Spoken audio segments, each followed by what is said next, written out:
Why? Because he came out of nowhere. We don't even know him.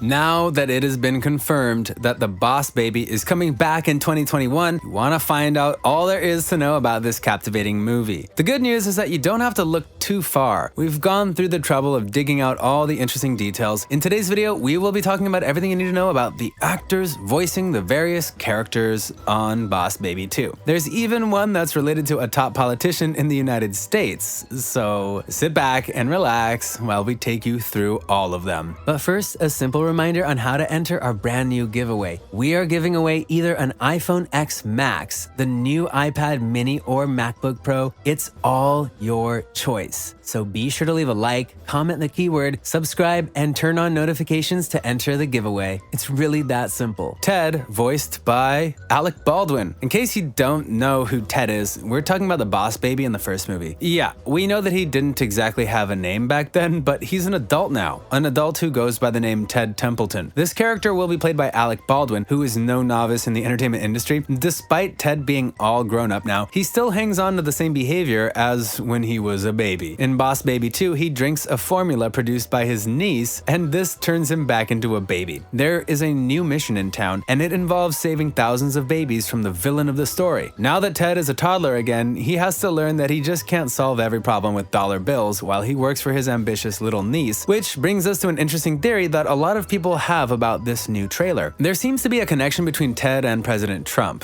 From the way he plays golf while claiming he is busy to the permanent scowl on his face most times, it's hard not to see it. Here's another fact about Alec Baldwin. He's not new to the political sphere, especially as he is related to George Bush and always wanted to be a politician. I guess doing impressions of politicians is close enough. Alec was at George Washington University for 3 years, and this is where he learned a lot about US politics. Shockingly, we may not have seen Alec Baldwin come back as Ted in Boss Baby 2. Apparently, a few people felt he was too hot-tempered for this role. This can be traced back to the strange behavior Alec has exhibited over the years. One very common one was his altercation with a man in New York whom he punched in the face over a parking spot disagreement. Then there was the voicemail leaked in 2007 where he was heard insulting his ex-wife Kim Basinger. He then called their young daughter a rude, thoughtless little pig. Alec admitted that this was his voice and apologized for this. Things did end up as well as they could, as he still got to hang out with his daughter, Ireland. However, some people started a petition to have him replaced with John Wurster, who they felt was less problematic and better at making funny voices. Obviously, that didn't work out, as we still get to see Alec voice Ted in Boss Baby Family Business. Up next is Tina Templeton, voiced by Amy Sedaris. The new Boss Baby in town is none other than Tina Templeton, and she is voiced by Amy Sedaris. Tina is Ted's youngest niece and Tim's little daughter, but she is also an executive at Baby Corp and an all-around badass. Now that the characters from the first Boss Baby movie have become adults, Tina has taken over the mantle of busting bad guys. However, she can't do it without the help of those who have been in the business before her, so she recruits her father and uncle, but has to turn them back into babies so they can blend easily during their mission. Now you know why it's called Family Business in the title. Let's talk about Amy Sedaris. You may not have heard her name very much, but this actress, comedian, and writer is a big deal in the movie industry. Before Boss Baby, she was famous for playing roles in Lion King, Made in Manhattan, Handsome, School of Rock, Ghost Team, Elf, Bewitched, Puss in Boots, Chicken Little, Jennifer's Body, Shrek 3, and the Comedy Central series Strangers with Candy. Up next is Tabitha Templeton, voiced by Ariana Greenblatt. Although the focus is on Tina Templeton, she has an older sister, Tabitha, who is also important to the entire plot of the movie and adores Ted. Tabitha is voiced by Ariana Greenblatt, a 13-year-old actress who is making quite a name for herself in the world of movies. When Ariana announced on Twitter that she would be in the animated sequel, many people were quite surprised, but she shared how happy she was to be part of the amazing franchise. Tabitha is a 7-year-old girl who is highly intelligent for her age. As the daughter of Tim Templeton, she joins in the adventures with her uncle and father. Things get heated up when they discover that Jeff Goldblum is voicing the secret founder of the Acorn Center for Advanced Childhood, Tabitha's school. Ariana is known for her roles in Stuck in the Middle, Love and Monsters, The One and Only Ivan, and an unreleased movie titled In the Heights. Up next is Carol Carol Templeton, voiced by Eva Longoria. If you watched the Boss Baby Family Business trailer, you will realize that there are some new additions to the Baby Corp Super Agent franchise. One of them is Carol Templeton, who is voiced by Eva Longoria. She is Tim's wife and also mother to Tabitha and Tina. We already know that she will be joined by stars like Jeff Goldblum, whom she will have a face-off with sometime in the movie. Up next is Ted Templeton Sr., voiced by Jimmy Kimmel. No, we're not talking about Boss Baby Ted, but his father in the first Boss Baby movie. Ted and his wife are devoted parents with no idea that their baby exhibits adult characteristics. They later became entangled in their children's projects, and we saw how that turned out. Talking about Jimmy Kimmel, he is one of those actors loved by people both in and outside the United States. He was the host for the 2018 Oscars and has presented for lots of other television shows. Most people know him as the star host of Jimmy Kimmel Live, The Man Show, and Who Wants to Be a Millionaire. He is also the executive producer of Jimmy Kimmel Live. Jimmy co-hosts The Man Show with Adam Carolla. His most recent role is in Boss Baby 1 and the sequel, which is expected to hit movie theaters in 2021. Up next is Janice Templeton, voiced by Lisa Kudrow. Lisa Kudrow is none other than Phoebe Buffett in the hit television sitcom Friends. We know that as one of the most successful roles she has ever played since she began her acting career. Even today, she still earns millions for being a part of that show. Now, she's featured in the Boss Baby movie as the wife of Ted Templeton Sr. and both Ted and Tim's mother. Just like her husband, she has no idea that her suit-wearing baby is a big deal at Baby Corp. Lisa Kudrow is a household name, and there is no doubt about her ability to interpret roles seamlessly. Up next is Dr. Erwin Armstrong, voiced by Jeff Goldblum. Earlier, we mentioned that Jeff Goldblum will be voicing the evil character who secretly owns Tabitha's school. Well, that character is Dr. Erwin, and he is the rival of Baby Corp. We will see this bad guy go head-to-head with the members of the Boss Baby family business. Jeff was a great actor in the Jurassic Park movies and also featured in The Fly. These are only a few of the movies that show his amazing talent. As a voice actor, it's no different as he brings his best to the stage. What else should you know about Boss Baby 2? DreamWorks Animation's Boss Baby 2 was originally scheduled to hit cinemas in March 2021. Unfortunately, this has been moved to September 2021. There is no doubt that it will be worth the wait, given the talented ensemble of actors. Here's a little recap of the storyline to expect. Tim and Ted will team up with Tina to take down evil Dr. Armstrong while learning a few lessons along the way. The directors and producers have worked hard with the character creation, and we eagerly await the movie release date. This will explain a lot of things we saw in the just-released movie trailers, especially the areas that looked like avoidable mistakes. Take a look at the movie trailer closely and you will see the scene where Tim and Ted, who are both babies now, are running out of a garage before the door closes. Just before they get to the closing door, there is so much snow on the ground outside. However, another angle shows as they finally get out and the snow has magically disappeared. Another inconsistency in the trailer has to do with Tina's hair color. Recall in part 1 that the movie ends with a scene that shows Tim's younger daughter Tina in her crib. However, her hair color is noticeably blonde. Move over to the Baby Boss Family Business trailer and suddenly Tina's new hair color is brown. We think this is too obvious to be a mistake, and maybe we'll understand this huge change better when we watch the full movie. However, we can only give our theories until then. Meanwhile, a lot of people are not happy about Tim being voiced by James Marsden instead of Tobey Maguire like it was in part 1. It was quite shocking to find out that the role had been recast, as everyone agreed that Tobey Maguire did a good job in part 1. Still, James Marsden is an excellent voice actor, and he also brought his character to life. And there you have it. Here is all we know so far about Boss Baby 2. What did you think about the first movie? And is there anything you wish they had done differently? Let me know in the comments. And that's a wrap. Thanks for watching.